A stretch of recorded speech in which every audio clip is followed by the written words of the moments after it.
એ આજકાલના યુવાનો છે એ આ વ્યવસાય કરતા શરમાય છે. હું એક વિકલાંગ છું ને તો આ અગરબત્તીનો વ્યવસાય કરું છું છેલ્લા 5 વર્ષથી.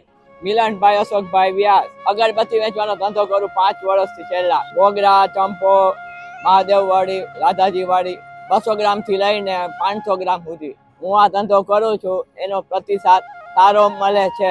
રાજકોટના લોકોને એવું કહેવા માંગુ છું કે આજકાલના યુવાનો છે એ આ વ્યવસાય કરતા શરમાય છે. હું એક વિકલાંગ છું ને તો આ અગરબત્તીનો વ્યવસાય કરું છું છેલ્લા 5 વર્ષથી. મારા બિઝનેસની એક વખત અવશ્ય મુલાકાત કરો. સવારે રામધનની પાછળ સંસ્કાર સાનિધ્યની બાજુમાં, ત્યાં સવારે 9 વાગ્યાથી 12 વાગ્યા લગી અને સાંજે 6 વાગ્યાથી 8 વાગ્યા લગી. કૃતિ ઉર્નિલા 150 ફૂટનો રિંગ રોડ, ગોવર્ધન બસ સ્ટોપની બાજુમાં.